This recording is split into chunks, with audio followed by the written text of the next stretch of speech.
Alright, time for another DraftPhysics.com video presentation. Debate physics also, but again the debate lacks completeness. Can't get the adversaries, the opponents, the naysayers, to my arguments anyway, to show up and make an argument, explaining their physics. So again, we're back to, I'm trying to get Ian Gostling to actually do the experiments that need to be done. So let's just concede that in a lever experiment, what he's done is put a 1 mass out here and a 2 mass here, and it's a catapult, but same difference really, and a spring to create a shooting tension. Now his results are, this goes twice, let's just say, as far as this goes, up into the gravity. So in gravity, you need to go 4 times the height to get twice the velocity. So this is only 1.5. The velocity at best is probably 1.4. Okay, so we're back to this 1.4 number. So he's got results consistent with their argument that somehow kinetic energy is conserved and not momentum. Okay, so there should be a concession that momentum is not conserved, that the momentum of this object will not equal the momentum of this object, and that something around 1/2 of the momentum will be eradicated from the system. Now, I don't think that's possible, frankly. And I've given the reasoning why I don't think it's possible, that you can destroy the lever, can destroy momentum. Now, springs, I'm just not sure what springs are doing, frankly.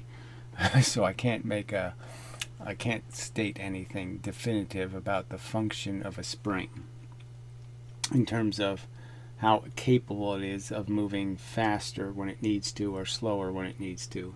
And that's sort of the subject here.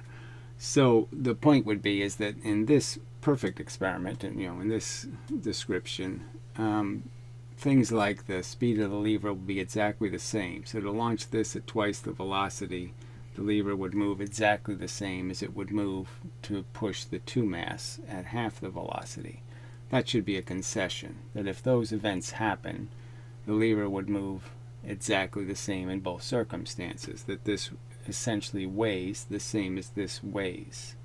If I put just a weight over here to balance, okay, a 2 mass will balance both of these, and a 4 mass will balance both of them. That is, I can put one 4 mass here, and that will balance the half mass and the 2 mass. The 1 mass and the 2 mass will balance with the 4 mass, okay, as a total. So we know the weight, this weighs the same as this weighs in terms of the pressure it's putting on the lever. So from the spring's perspective, it shouldn't be able to tell the difference. I put the 1 mass here, the 2 mass here, and the 1 mass here. It shouldn't be able to tell which one is which. Theoretically, they weigh the same. All I can do is measure its weight. So I'm just saying this is a logical argument I'm pointing out, that you have to explain how somehow it does know that this is a lighter mass somehow, and it's supposed to not move it. Okay, it's heavier somehow. It's harder to make it go. It can't get the momentum into it. That's their theory. Alright, so and I'm arguing that there's no theory there. There's no explanation. It doesn't make any sense. It can't be the truth. So I have argued that maybe the only thing that's happening is either the spring, well, it can't be the spring's fault. This has to be the lever's fault somewhere. Somewhere the lever's failing, because the spring is seeing the same weight. So somehow the lever, isn't able to accomplish the task. Now, the only excuse I can think of is that, in fact, the lever does bend, okay, and the bend is what's destroying the capacity to push the lighter object. And so the simple test would be to just take the experiment and understand that this really doesn't have anything to do with position for the spring. The spring couldn't care whether you put the 2 mass here or you put the 2 mass here. It doesn't matter where you put it. The spring's just saying, I'm going to push something, okay, and it's going to sit there and say either I'm pushing, it could think this is a 4 mass, right? So if I put it out here, it'll think it weighs 4. All right, it only weighs 2, but it's out here, so now it weighs 4. From its perspective. I put the, see, it is the 2 mass, but I'm just saying it's a parent weight before. So what does the spring do? Well, it just goes half as fast, right? The logic would be it just converts the speed into less speed. So it just shoots it with half the speed from twice the distance, which is going to be the same velocity as this. So it doesn't matter where I put the 2 mass on this lever. All that the spring is going to know is that it has to push a 2 mass, okay, that's what it really weighs, at a certain speed. You're not worried about any reflections or any other problems. So theoretically, you should be able to put the 2 mass anywhere and get the same speed out of it. And so the test would be is to put it in 4 locations. So say there and there and there and there, okay, and see what speed you get. See if it goes faster here, because, well, technically the lever has to move faster here, right? So the lever itself has to move faster to make this speed the same as this speed. It moves slower, okay, the lever itself moves slower out here. And so we would expect, okay, because the lever's moving slower, it's less consumed, less of the energy. So frankly, this should go the furthest. And this should go a little less far, and this should go a little less far, and this should go a little less far. By theory, because the furthest one out technically has this huge advantage of making the lever work less. The lever does less work. The catch is, okay, so that it's bending more out here. So the lever itself will bend more. So if you don't get this result, and instead you get a result where it's slower out here and it gets faster and faster as you go in, well, if you get that result, put that up there, obviously, then you know that the bending of the lever is the problem. But like I said, the theory is that, you know, if the lever was perfect, then the theory would be, and the lever was perfect in the sense it didn't weigh anything. So you didn't have to worry about the weight of the lever, and you knew it didn't bend at all. There's theoretically no reason why the spring just decides to decompress, slower or faster, because that's what springs can do. You can push a spring in very slowly to a compression point, or you can compress it very quickly to a compression point. And the argument is that it can release the energy with the same variability, very fast or very slow. So, so I pointed this out in a previous video. We'll just see if he's willing to do the experiments. Now he's complaining because he has to move his camera, so apparently he can't figure out how to tripod his camera or put it somewhere or put it on top of something, and that's a big project for him.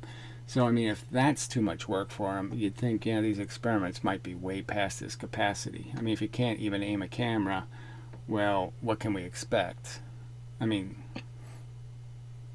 I'm using a bit of satire there, but I mean, it is kind of ridiculous, okay, that we're expecting somebody to do experiments who has trouble getting the camera pointed at the experiment. You know, I mean, if you can't handle that part, maybe you just can't handle doing the rest of this stuff.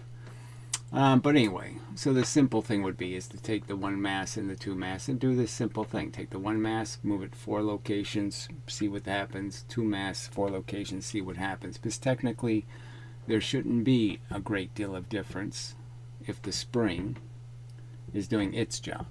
So if the spring is working, there shouldn't be a great deal of difference.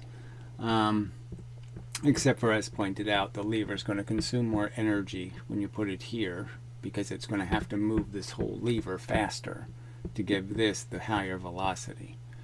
So we should see that. And if we don't see that, instead we see this, that is, we see this go this high, and this goes a little higher, and that goes a little higher, and that goes a little higher. If we see this pattern, rather than this pattern, okay, then we know it's the bending of the lever that's the problem, if this was going slower. And, you know, we'll see how much slower it is. If this is going half the speed of this, well, then you know it's bending a lot. You're losing a lot to the bending of the lever. So I think that's probably enough. yeah, I'll leave it as that simple. I mean, that's the only way to test your test instrument. This is the way to test it and to see what's causing the effect. Is the spring causing the effect, or is the lever causing the effect? But frankly, if you're going to make a bold claim that these simple devices, the spring doesn't conserve momentum, or the lever itself doesn't conserve momentum, it's a pretty bold statement. It should come with a more, you should be willing to defend it with a little bit more testing of why that would be. And frankly, there aren't too many logical causes. There aren't, there's no, again, what's the logic of the problem? You've put energy in with a certain amount of work. You should expect to be able to get the same work out of the spring. And we're really just trying to measure the work done, the motion of objects. I don't know. Well, we'll see. See what he does. He doesn't, I have the expectation that I will have to do these experiments, and I am working on creating a space where I can do that. But that's what's hanging.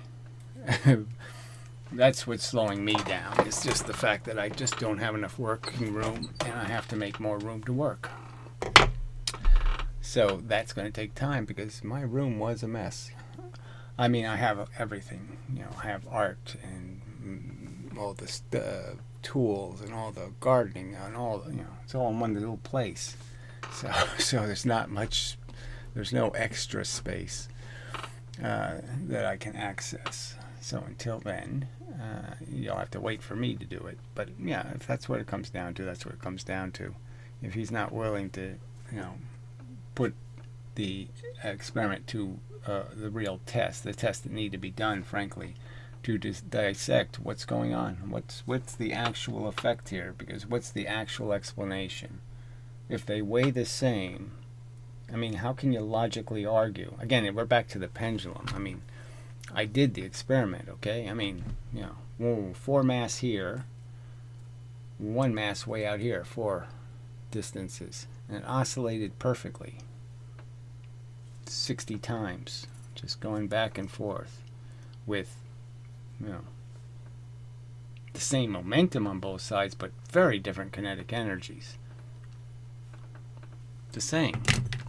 You're saying that experiment is somehow a lie. That somehow the oscillator isn't moving the energy from one side to the other, that somehow it's doing something else. But there's no explanation of the something else. So anyway, we'll see. Just have to play it out piece at a time. One whatever. Kick at a time. One whatever.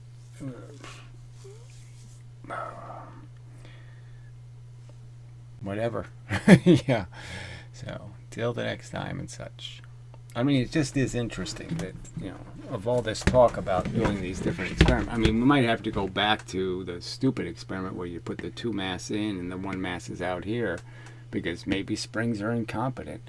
But the point is you can do these extra experiments to try to better dissect what's actually happening. And I'm just saying the very fact that theoretically it just doesn't matter where I put the object, I should get the same velocity out of the spring, because what you're really doing is just putting a stick in the way, and you're just putting the object on top of the spring and letting it go. So that shouldn't be complicated. Whether it requires a quick release or not, I mean, in the standard experiment, the release can't be blamed, because again, they weigh the same. The lever's going to move the same, so that shouldn't matter. Obviously, it starts to matter when you start changing how fast the lever moves. Then you have to be a little more careful about how you release also. But we'll see. See what he does. And such.